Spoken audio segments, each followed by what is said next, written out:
குருவே சரணம். எல்லோருக்கும் நமஸ்காரம். நாம் இந்த பதிவில் வரக்கூடிய ராகு கேது பயிற்சி பற்றி தான் பார்க்க போகிறோம்.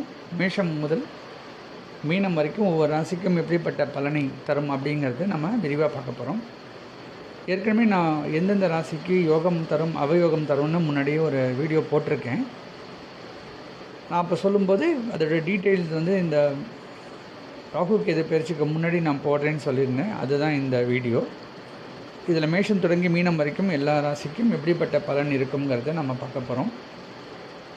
நீங்கள் இந்த சேனலுக்கு புதிய மெம்பர் அப்படின்னா சப்ஸ்கிரைப் பண்ணிக்கோங்க. அப்போ தான் நான் வெளியிடக்கூடிய பதிவுகள் உங்களுக்கு உடனுக்குடன் வரும். வரக்கூடிய மே மாதம் 18ஆம் தேதி மாலை சுமார் 7:45 மணிக்கு திருக்கணித பஞ்சாங்கத்தின் அடிப்படையில் ராகு மீன ராசியிலிருந்து கும்பராசிக்கும், கேது கன்னி ராசியிலிருந்து சிம்ம ராசிக்கும் பயிற்சியாக போகிறாங்க. காலபுருஷனுடைய 11ஆம் இடத்துக்கு ராகுவும் 5ஆம் இடத்துக்கு கேதுவும் வரப்போகிறாங்க. 11ஆம் இடத்துல ராகு வர அந்த நேரத்தில் அந்த இடத்துக்கு அதிபதியான சனி குருவுடைய வீடான மீனத்தில் இருக்கிறது ரொம்ப யோககரமான ஒரு காலம் அப்படின்னே சொல்லலாம்.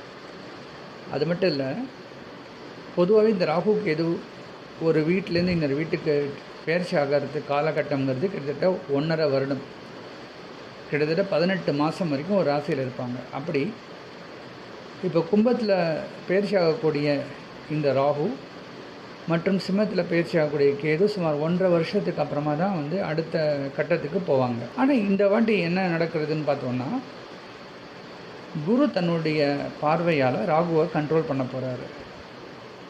மிதுனத்தில் வரக்கூடிய குரு தன்னுடைய 9ஆம் பார்வையாக ராகுவை பார்த்து கிட்டத்தட்ட 1 வருஷம் ராகு கெடுபலன்களே கொடுக்காமல் இருப்பார்.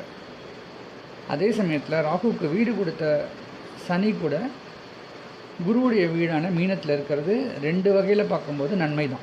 அப்போது பொதுவாகவே எல்லா ராசிக்குமே ராகுவோடைய பயிற்சி பெரிய அளவுக்கு கெட்ட பலனை கொடுக்காது. கேது அப்படின்னு பார்க்கும்போது ஒவ்வொரு ராசிக்கு ஏற்ப அந்த கேதுவுடைய நல்ல கெட்ட பலன்கள் வர வாய்ப்பு இருக்குது. கேது தன்னுடைய நட்பு வீடான சிம்மத்துக்கு தான் போகிறாரு. சூரியனுடைய அமைப்புப்படி கேது ஒவ்வொரு மாதத்துக்கும் அதுக்கு உரிய பலன்களை கொஞ்சம் கூட்டியோ குறைச்சோ கொடுக்க வாய்ப்பு உண்டு.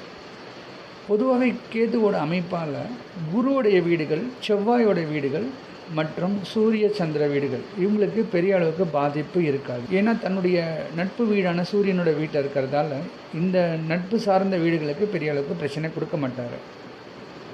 அதே சமயத்தில் ராகு பார்த்தோன்னா தன்னுடைய நட்பு வீடான சனியோட வீட்டில் அவர் பயிற்சி ஆகிறதால ராகு பெரும்பாலும் சுக்கிரனுடைய வீடுகள், சனியுடைய வீடுகள் மற்றும் புதனுடைய வீடுகள் இந்த 6 வீடுகளுக்கு பெரிய அளவுக்கு கெடுபலன்களை கொடுக்க மாட்டார்.